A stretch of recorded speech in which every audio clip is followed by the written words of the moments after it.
Hi guys, welcome to my channel. I was recently tagged to join in with the mummy tag by, let me just check, Suns, Sand and Sauvignon, and I thought rather than just doing the obligatory blog post, I would do it into a video. Vlogging is something I want to do more of, so I figured making this into a video style post would make a good excuse to sort of delve into that. So I get so nervous in front of the camera, but I will get better at that. So I'll just get started. I've got everything written down, and I'll just start at the beginning. So here we go. Are you a stay-at-home mum or working mum? I'm a stay-at-home parent, but due to my blog blossoming how it has, I sort of work part-time on that as well. So juggling kids and homework and school runs and dinners and housework as well as deadlines is pretty tough, but I think we all just have to find a way to work around it and achieve everything that we have to get done throughout our day. Would you have it any other way? I'd be lying if I said no.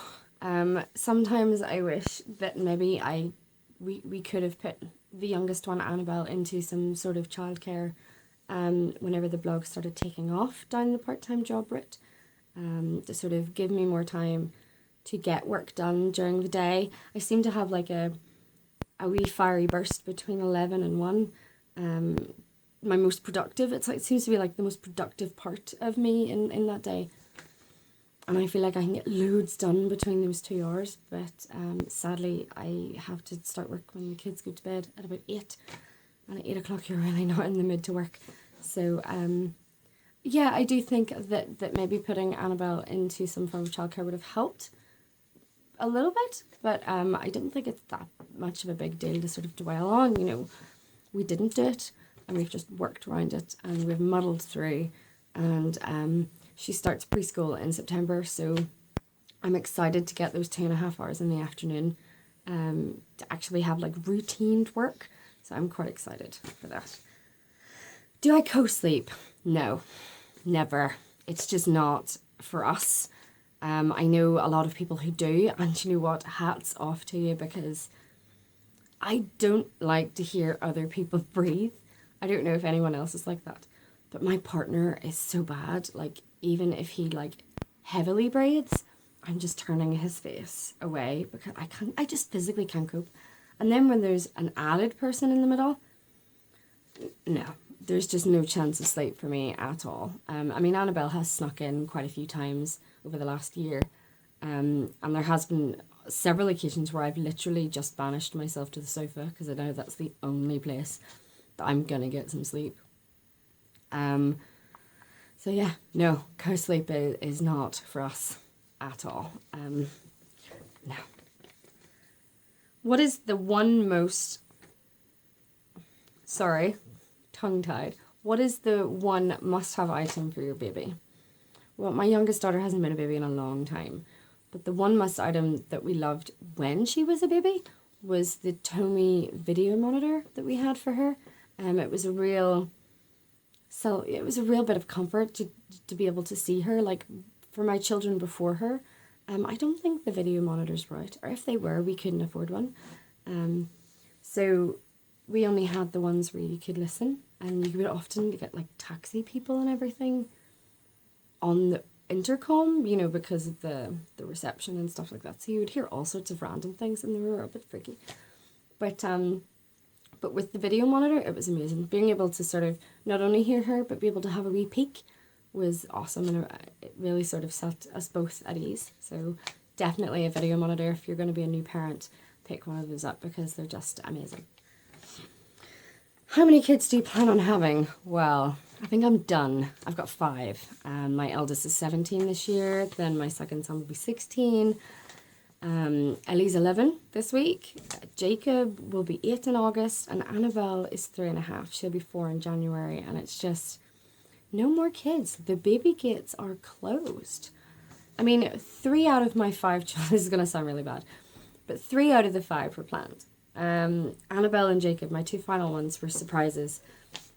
Jacob I didn't know about until I was 21 weeks pregnant. randomly stirring some homemade spaghetti bolognese one afternoon, and I felt a kick, and I sort of thought to myself, "Oh, that feels a bit familiar."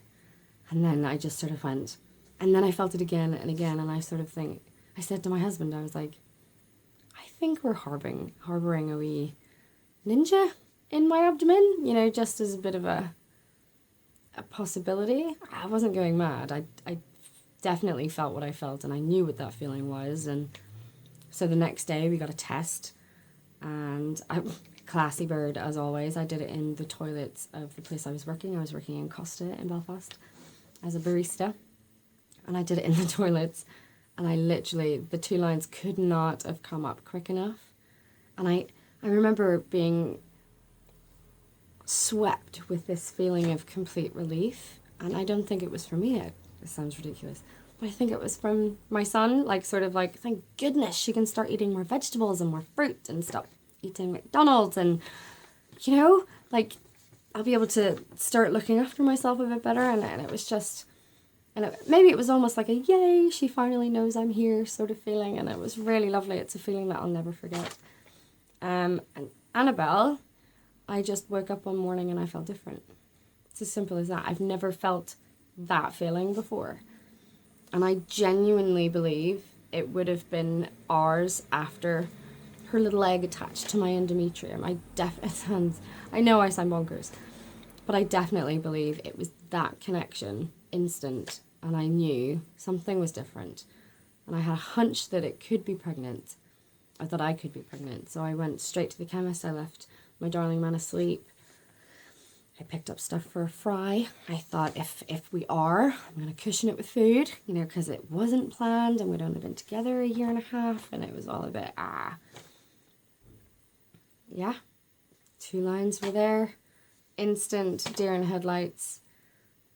Broke the news to him. Completely forgot to make the fry. So yeah, no, I think 5 is a beautiful number, and Annabelle was the little bow to tie off a really perfect family unit. So we may be crazy, house is like a bus station, but I really wouldn't have it any other way. But I definitely don't see any other babies in our future. Next question, date nights, and how often do you have them? Not enough. We always make plans, always make plans, and for some reason, when we make plans, when that plan comes to be executed, it goes to pot. So now we're just trying to be spontaneous with it. We'll try and do it like maybe once or twice a month. We really don't have babysitters, so we have to do something in home, which we're totally fine with. But yeah, not enough. How many do you do it? Leave your comment below, I'd love to know. And what you get up to as well. Maybe we could switch some ideas or something. We definitely need something more exciting than a takeaway and a movie on my TV. Your child's favourite show. Which child? Yeah. My 2 eldest boys, they just game. I don't think they watch anything other than like random funny YouTube videos. Ellie and Jacob are quite the same, but they're all Dan TDM and what are the other ones called? Stampy Long Nose and things like that. So they sort of watch things like that. With regards to Annabelle, she switches and changes between things like Bubble Guppies, Paw Patrol, Wally Kazam, which is excellent. I personally love that movie, or that show. What else does she watch? Loads of things. Dot comic stuffings and things like that. So yeah, she sort of bounces and changes. So I think it's good that she doesn't totally focus on one particular thing for like months on end. So yeah. Name one thing you bought for your baby that you didn't use.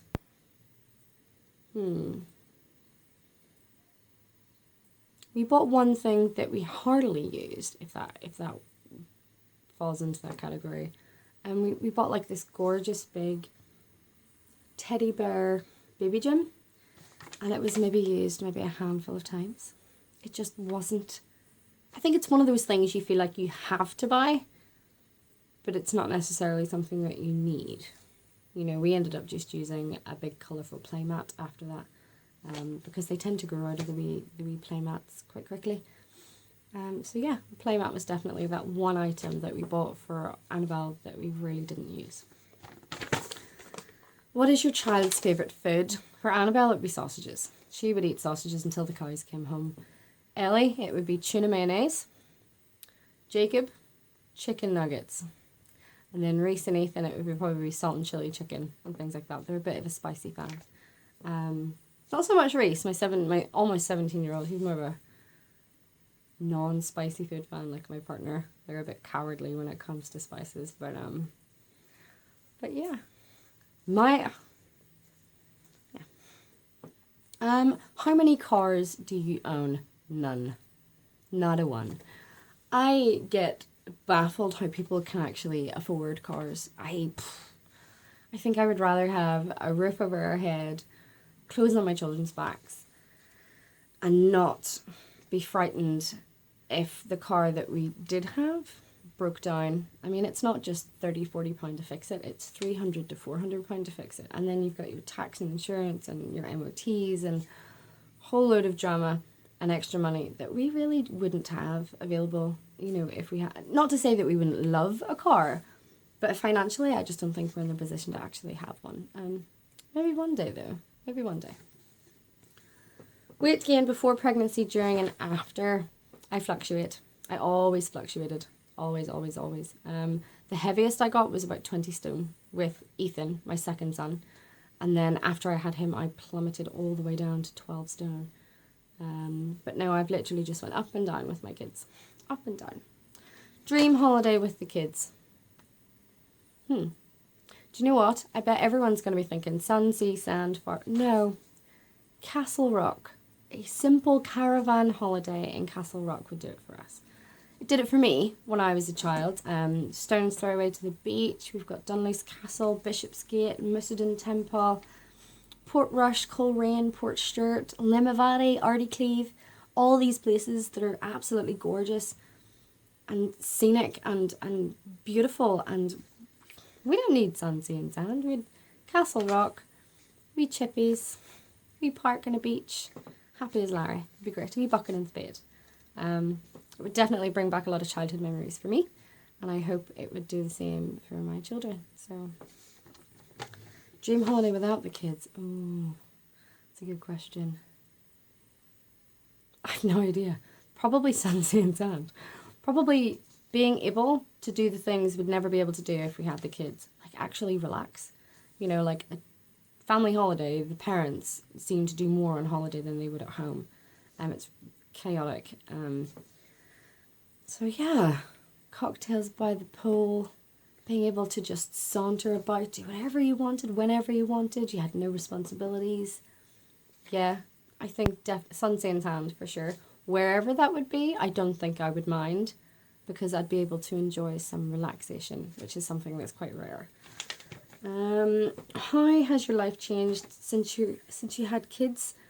Oh, hugely, dramatically. It's fulfilled it more. It's made it be a life rather than me just bimbling through it every day, having no purpose, no responsibilities, no anything. It's amazing being a mum. Hard work, frustrating, stressful, emotional. But it's probably in fact, probably nothing. It is like the best job. Not even a job, it's not a job. But it's the best title anybody could ever have. So no, if anything has changed in my life, it's just changed for the better since having the kids. I have to finish the sentence. My heart melts when we're tucking Annabelle in at night. And because she's got a speech delay, every new word is so exciting. So hearing it again and again and again and again is just as amazing as the first. And when she says, "Night, night, mama," that's when my heart just crumbles and melts into a puddle. It's just, "Night, night, mama." And that's it. She'll just snuggle in with Bear, who's actually a rabbit. And yeah, she goes to sleep. Where do you shop for your kids? Georgia Asda. Next. H&M. Love H&M. Where else do I shop?